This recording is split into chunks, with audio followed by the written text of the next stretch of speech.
good afternoon. My name is Vaughn Marie Moniz. I'm an event planner and owner of Lovely Events by Vaughn, where we help you keep calm, stay lovely, and party on. Welcome to another episode of Planet with Vaughn. This is episode 11, and this is tips on hosting a reception long after the I do's. So you're married. You decided to elope for whatever reason, which is totally fine. All that matters is you and your significant other. Here's the thing though, not everyone is going to be happy about that. So you're going to find that a lot of people are going to be mad, really, and you just don't understand why. You just have to remember that this is not a reflection on you or on them for that matter. Just some people are going to be shocked, and when people are shocked, sometimes they handle it with anger. The important thing to remember, though, is that they'll eventually get over it.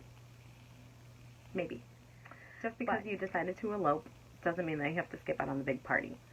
So here are some things that you have to know.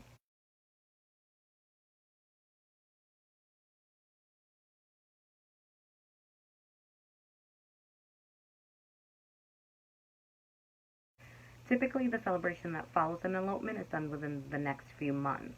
If it has been after a year or so, then I would suggest doing a vow renewal or even a spiritual ceremony to kind of, remind people why you're there. It's kind of good for you to, this is of course personal preference. This is good if you are feeling like you've had a rough year.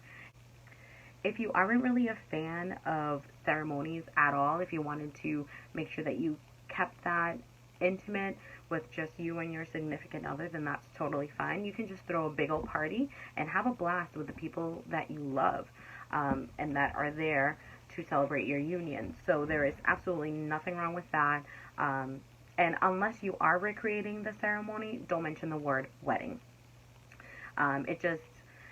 People, when they hear wedding, they are expecting a wedding, a ceremony. And when they get there, they might be shocked.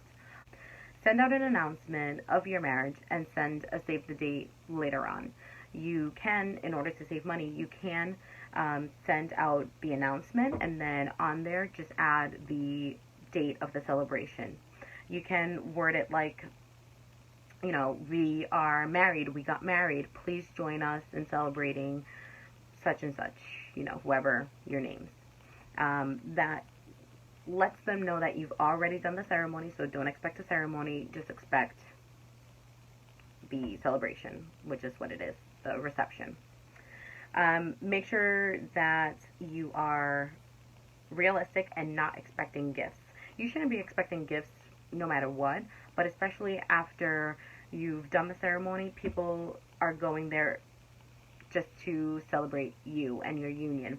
Now, you will have those guests that will bring gifts, and that's totally fine. Accept it. Don't say, oh, you don't have to, just thank you very much and appreciate the gifts, of course, but you shouldn't be going into it expecting some gifts. Pay for your guests. So even though they're not there for a ceremony, they are still there to celebrate your union, so you want to make sure that you are kind of treating it like a reception, which is what it is, essentially.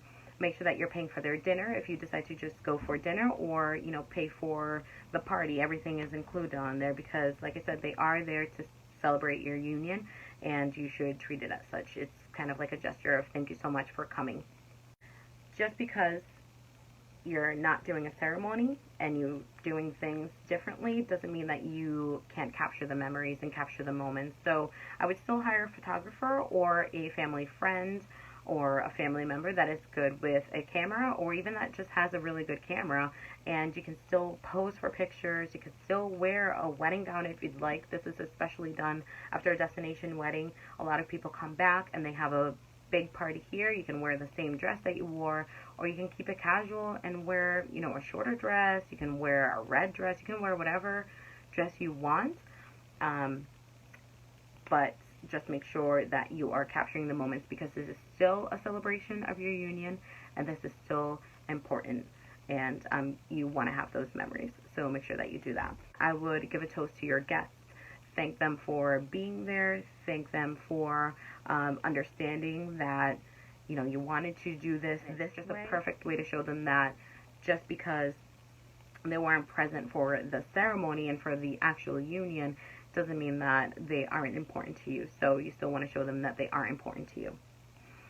Keep it casual. Just have, like I said, a party. You can have a potluck, anything like that. It's really up to you. Or you can keep it fancy, just like if you were doing it the traditional way. Remember that there is no right or wrong way to do this.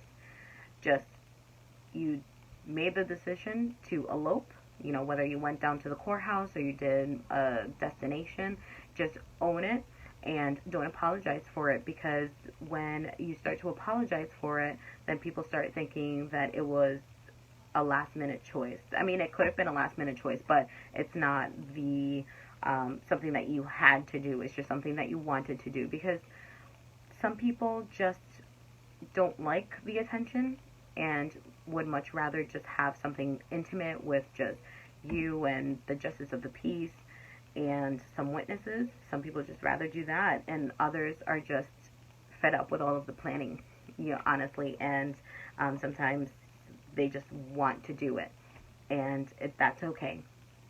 That's all I have for you today. Thank you so much for tuning in. If you have any questions, please feel free to ask. I'd be happy to help. And if you have any tips, tricks, or suggestions of your own, please make sure to leave them in the comment section below.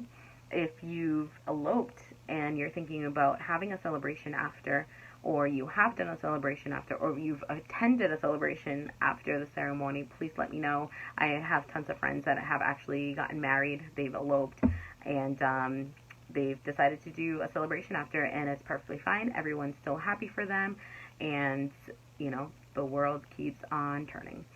So, thank you so much, guys. I will see you next week. Bye.